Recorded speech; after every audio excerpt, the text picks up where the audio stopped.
Bismillahirrahmanirrahim. Assalamualaikum warahmatullahi wabarakatuh. Bapak-bapak, ibu-ibu, mas-mas, mbak-mbak, khususnya adik-adikku sekalian yang dirahmati Allah dimanapun Anda berada. Kembali di IIP Channel bersama saya, IIP Wijayanto. Kali ini kita akan membahas tema cara menyadarkan mantan yang sedang kasmaran karena pelet orang ketiga. Ya, jadi kita sudah beberapa kali membahas tema cara membersihkan mantan dari pengaruh ilmu pelet, ya. Juga sudah pernah kita bahas, ya, bahwa ilmu pelet itu adalah bagian dari sihir, ya, dan sihir itu adalah perbuatan dosa besar, ya, seperti yang dijelaskan di dalam surat Al-Baqarah ayat yang ke-102, ya. Nah, jadi memang ketika ilmu pelet bekerja, maka apa yang harus dilakukan? Ia berusaha untuk membersihkan. Tetapi ketika pelet, ya, dengan non pelet itu sebenarnya ada perbedaan, ya. Walaupun orang boleh saja mencoba untuk melakukan pembersihan, jaga-jaga, kan, siapa tahu memang yang bersangkutan berpaling karena pelet. Kenapa saya katakan ada perbedaan, ya? Jadi orang tuh kalau berubah dengan sihir itu, jadi kalau dengan sihir atau pelet itu perubahannya biasanya terjadi secara drastis dalam hitungan jam, ya, berubahnya cepat sekali. Sementara kalau orang berubah karena faktor jatuh cinta, ya namanya manusia, kan. Mantan misal berjalan dengan kita sudah bertahun-tahun, wajar tuh kalau yang bersangkutan mengalami kejenuhan dan kemudian hadir godaan dalam hidupnya berupa kehadiran orang ketiga, ya. Nah, jadi kalau yang bersangkutan itu berubahnya perlahan-lahan, besar kemungkinan dia berpaling karena jatuh cinta betulan kepada orang ketiga, ya.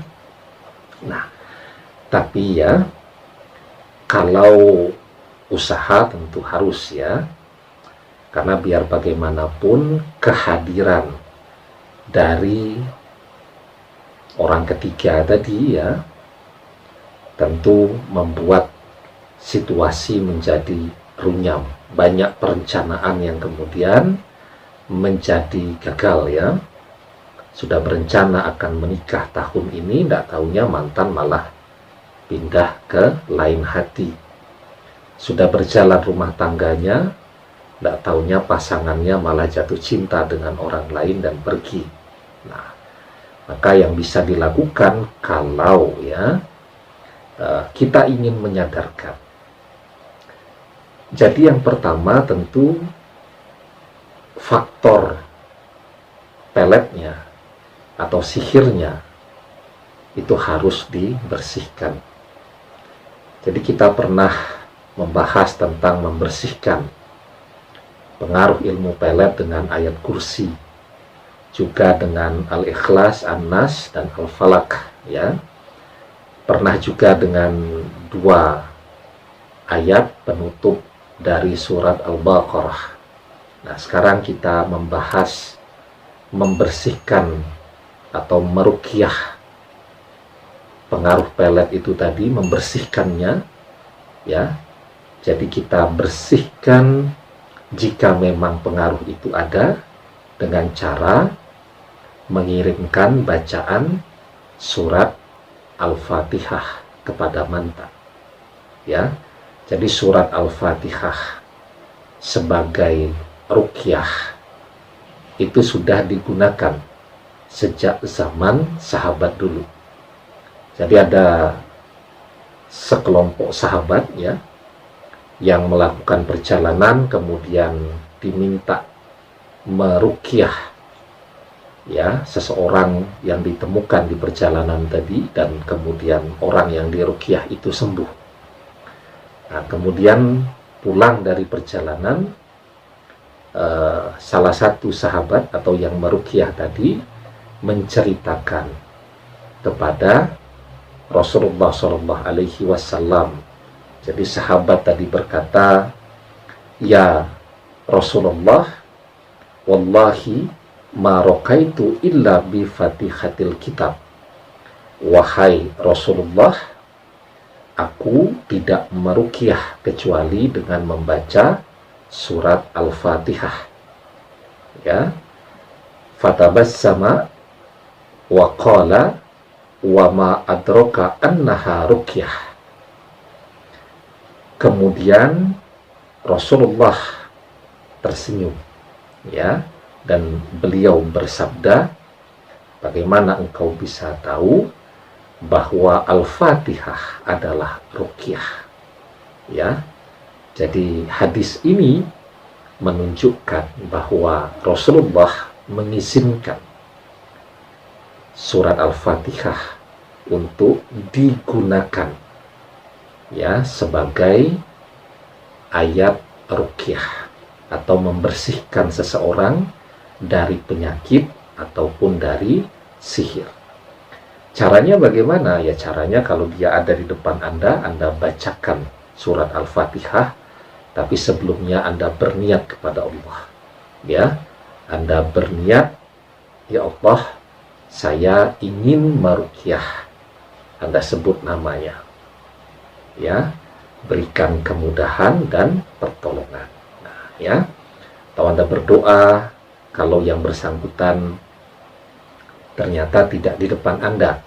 "Ya Allah, aku mohon agar bacaan surat Al-Fatihah yang aku kirimkan kepada mantan Anda sebut namanya, ya, sebagai ruqyah agar dapat membersihkannya dari pengaruh sihir.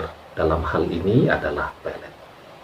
Nah, kemudian Anda kirimkan ya jumlahnya ya semampu Anda dengan bilangan yang ganjil ya, 1 kali atau 3 kali atau 5 kali atau 7 kali ya semampu Anda.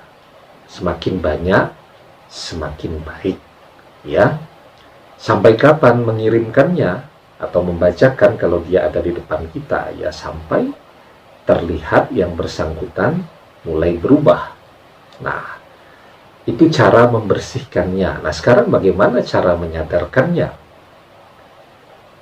Dalam prosesnya, bisa jadi memang orang ketiga itu menggunakan ilmu pelet, ya. Tapi juga tidak menutup kemungkinan bahwa yang bersangkutan dalam proses kebersamaan mereka jatuh cinta betulan kepada orang ketiga. Mungkin karena duitnya banyak banget, mungkin karena gantengnya luar biasa, melampaui kita, kan? Dan seterusnya. Nah, maka memang kalau menyadarkan, mau tidak mau ya, harus diupayakan ada komunikasi dengan yang bersangkutan. Tujuannya apa? Siapa tahu dia lupa kan? Dengan berbagai komitmen yang pernah dibangun dengan Anda, misal rencana mau menikah, rencana ini dan seterusnya, kan orang lupa harus diingatkan. Begitu. Ya. Nah, jadi kalau sudah Anda bersihkan dan Anda yakin bahwa usaha itu berhasil ya, kalau Anda pengen menyadarkan yang bersangkutan, maka harus ada upaya untuk bisa ketemu sama dia ya. Atau kalau memang sulit sekali untuk ketemu ya, paling tidak Anda minta bantuan lah kepada sahabat dia yang Anda kenal untuk mengkomunikasikan kembali apa yang sudah Anda rencanakan dengan dia di waktu-waktu yang lampau. Begitu ya. Jadi proses menyadarkan seseorang ya, kalau itu murni terkena pelet, itu sebenarnya relatif lebih mudah. Ya, yang tersulit apa? Memang dia kena pelet di awalnya, tetapi dalam perjalanannya tadi ternyata hadir cinta yang betul-betul alamiah antara dia dan orang ketiga. Nah, disitulah dibutuhkan usaha yang lebih ya. Bagaimana caranya agar dia bisa jatuh cinta kembali kepada Anda? Misal ternyata orang ketiga itu memang kuantumnya luar biasa. Maka bagaimana caranya agar kita juga menjadi seseorang yang lebih menarik? Ya, orang ketiga itu ternyata kayanya luar biasa, anak orang kaya. Ya, sementara kita paham juga bahwa mantan kita ini materinya juga luar biasa. Sehingga wajar saja kan kalau dia jatuh cinta alami kepada orang ketiga begitu ya. Nah, maka bagaimana kemudian ya kita juga bisa cukup kompetitif untuk bersaing dengan orang ketiga dari aspek itu tadi. Karena memang kita hidup di zamannya di mana cinta itu adalah atap dari komitmen, dibangun di atas pilar-pilar ya, tiang-tiang. Di situ ada materi ya, di situ ada properti, di situ ada aset, di situ ada tabungan dan seterusnya. Jadi memang zaman sekarang itu materi luar biasa menariknya bagi banyak orang ya. Nah, karena itu kita yang paling tahu kan mantan ini karakternya seperti apa. Ada orang yang kuat dia bertahan menghadapi godaan cantik dan ganteng, tapi dia lemah kalau berhadapan dengan godaan harta dan seterusnya tadi. Karena memang manusia biasa seperti kita itu selalu ada titik lemahnya ya. Nah, karena itu bersihkan.